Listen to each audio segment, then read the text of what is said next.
Hello student, my self HP sir, मैं आपका account का टीचर। बच्चों, आज हम रूल ऑफ डेबिट क्रेडिट के बारे में बात करेंगे ट्रेडिशनल अप्रोच के अकॉर्डिंग टू। बच्चों, अकाउंट्स को डेबिट क्रेडिट करने का ट्रेडिशनल अप्रोच में किस तरीके से किए जाते हैं, किसी भी अकाउंट को डेबिट क्रेडिट, आज हम वो सीखने जा रहे हैं। अकाउंट्स के बारे में बताने से पहले बच्चों, मैं आपको कुछ उसके बारे में कुछ थोड़ी सी डिटेल बताना चाहता हूं कि ट्रेडिशनल अप्रोच में किसी भी अकाउंट को डेबिट और क्रेडिट किस प्रकार से किया जाता है। As explain earlier, every business transaction affect two accounts. It is therefore important to know as to which account should be debited and which one account should be credited while facing entries in journal। कहने का मतलब ये हुआ कि बच्चों, कौन सा account जो आपका डेबिट होगा, कौन सा अकाउंट क्रेडिट होगा, जो हमें जर्नल के बुक के अंदर डेबिट या क्रेडिट करना है। Before we decided to debit और credit a particular account, we must answer the following questions. बच्चों, आपको यहां पर कौन सा पर्टिकुलर अकाउंट डेबिट होगा, कौन सा पर्टिकुलर अकाउंट क्रेडिट होगा, ये जानना बहुत जरूरी है। तो हम जानते हैं इन 2 पॉइंट्स के according to which 2 accounts are affected by a transaction. यानी बच्चों, जो हमारी बिजनेस ट्रांजेक्शन होती है, जिसके बारे में मैं पहले से आपको बता चुका हूं, उन बिजनेस ट्रांजेक्शन के अंदर मिनिमम 2 अकाउंट्स इफेक्टेड हैं और मैक्सिमम हम कह नहीं सकते कि 2, 4 या इंफिनिटी भी हो सकते हैं, लेकिन मिनिमम 2 अकाउंट्स 100% इफेक्टेड होंगे। Of the affected account, which one is personal account, which one is a real account, and which is a nominal account। बच्चों, हमें यहां ये जानना होगा कि जो भी ट्रांजेक्शन हम जर्नल बुक में रिकॉर्डिंग करने जा रहे हैं, उस ट्रांजेक्शन के अंदर कौन सा अकाउंट पर्सनल अकाउंट को इफेक्ट करेगा, कौन सा अकाउंट रियल अकाउंट होगा या कौन सा अकाउंट नॉमिनल अकाउंट होगा।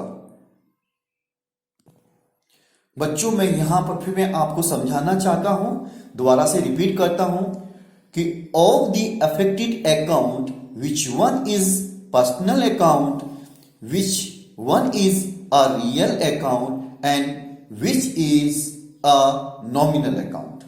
तो बच्चों, अब हम इनके बारे में डिटेल से बात करते हैं कि पर्सनल अकाउंट्स के बारे में बात करते हैं हम कि पर्सनल अकाउंट्स हमारा क्या रूल देता है, हमें क्या समझाता है।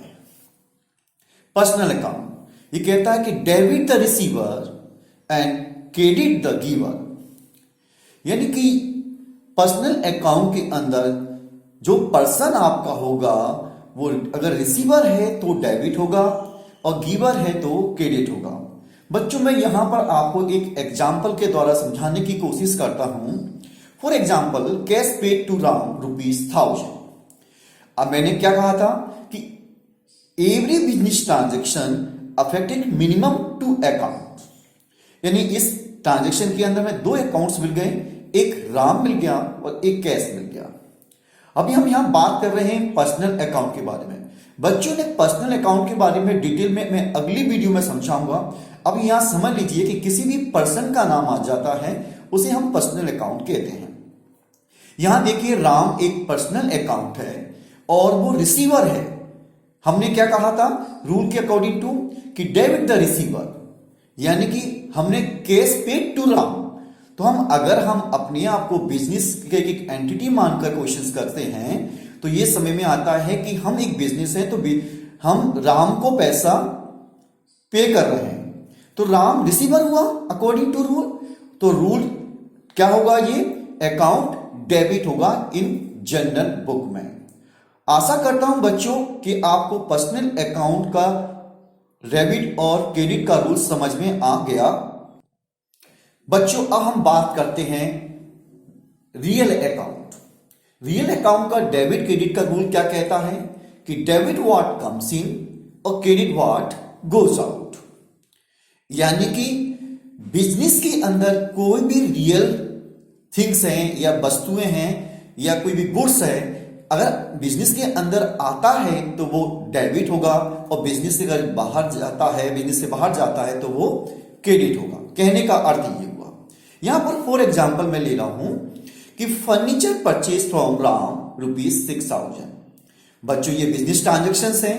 आप यहां देखिए, इसमें भी हमने कितने अकाउंट्स इफेक्ट हुए, हमारे 2 अकाउंट्स हुए। एक फर्नीचर अकाउंट इफेक्ट हुआ, एक राम अकाउंट इफेक्ट हुआ।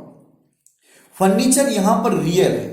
बच्चों थोड़ा सा मैं यहां थोड़ा बता देता हूं, रियल के बारे में भी आगे डिटेल में बात करूंगा कि जो भी बिजनेस के अंदर जिनको हम टच कर सकते हैं या खरीद से बेच सकते हैं, उन्हें हम रियल की समझ जाते हैं कि वो रियल कैटेगरी का अकाउंट्स है।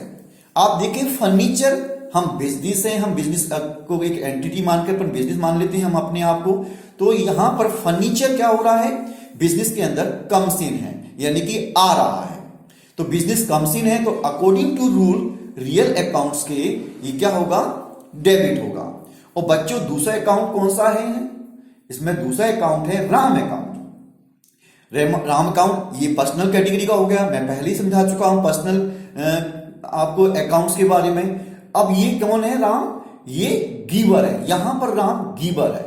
और पर्सनल अकाउंट का डेबिट क्रेडिट का रूल कहता है कि यू डेबिट द रिसीवर और क्रेडिट द गिवर। तो यहां पर राम गिवर है, इसलिए ये क्रेडिट होगा इन जनरल बुक में। तो एंट्री हमारी यहां पर जनरल बुक में, यानी कि फर्नीचर अकाउंट आप डेबिट करेंगे जनरल बुक में, और राम अकाउंट जनरल बुक में क्रेडिट करेंगे। अब आगे चलते हैं, हम नॉमिनल अकाउंट को समझते हैं।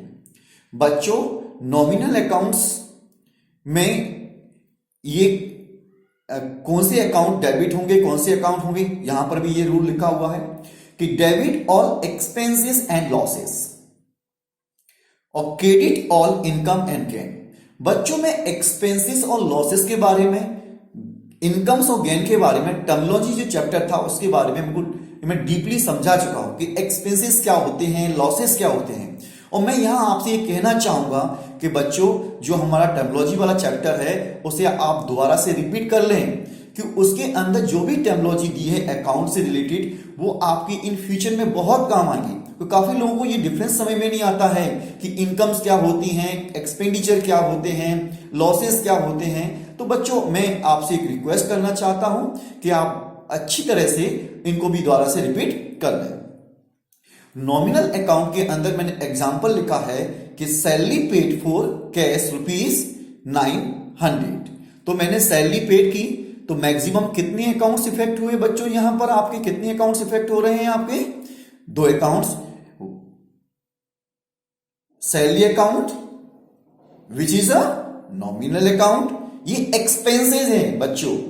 एक्चुअली एक्सपेंसेस क्यों कह रहा हूं यहां पर कि बच्चों हम सैलरी पेड तभी करते हैं जब कोई व्यक्ति हमारे यहां काम करके पूरा जाता है।